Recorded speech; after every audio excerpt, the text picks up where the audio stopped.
deux thématiques essentielles retiennent aujourd'hui notre attention.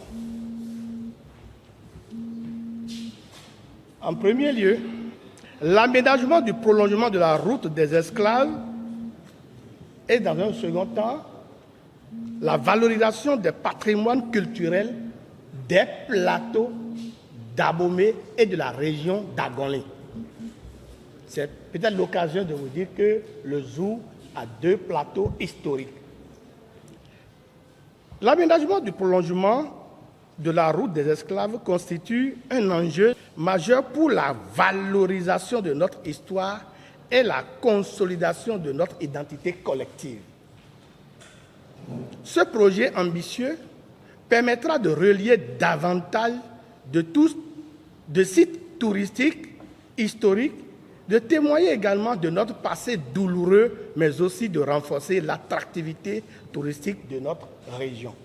Le Conseil économique et social a vocation à rester alerte pour identifier auprès des populations les éléments et facteurs sur lesquels les différentes institutions peuvent agir pour une meilleure construction de notre pays.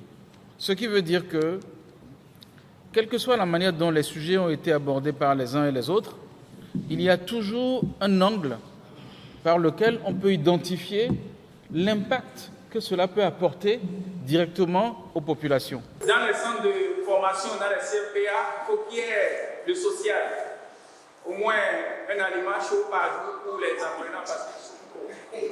Et si j'en demande plus que ça, c'est sûr que vous n'allez pas tenir compte, mais c'est la seule chose que j'ai fait. Aucune commune ne peut se développer sans le lotissement.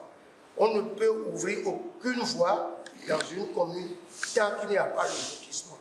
Donc ici, je voudrais dire avec ma voix d'abord pour demander au Conseil économique et social, nous allons revenir peut-être en commission, mais qu'il y ait d'allègement des démarches pour aboutir au lotissement au niveau des communes.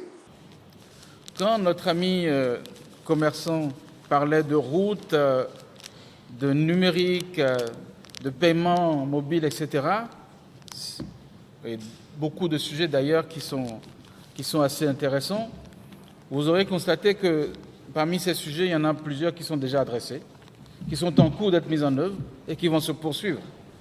Vous avez parlé de repas pour les artistes et vous avez voulu vous limiter à une seule doléance, aux artisans, pardon,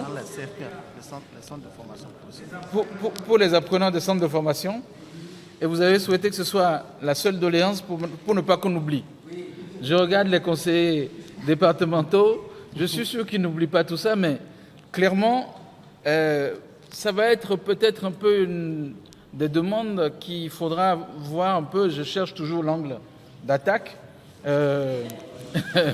Mais la vocation, pour être clair avec vous, du Conseil économique et social n'est pas d'aller apporter la pitance, n'est pas d'aller apporter un repas, ce n'est pas ça. Parce qu'en plus, vous savez qu'il vaut mieux apprendre à pêcher que de donner le poisson. Et donc, l'angle par lequel nous on va réfléchir est de dire mais comment ça se fait qu'il y a des artisans en apprentissage et qui n'ont pas les moyens de se nourrir. Et donc, du coup, réfléchir à qu'est-ce qui peut être un projet possible autour de ça pour voir comment éventuellement accompagner cela en sollicitant des partenaires, etc. Mais ça va être ça notre rôle. Nous allons rencontrer les différents corps de métier, les artisans, les agriculteurs, les artistes, tous ceux-là dont l'existence nous concerne en tant que représentants du Conseil économique et social. Et nous avons déjà établi le calendrier et pour le faire très prochainement, dans les tout prochains jours, nous allons parcourir non seulement les 9 communes du Zou, mais tous les arrondissements.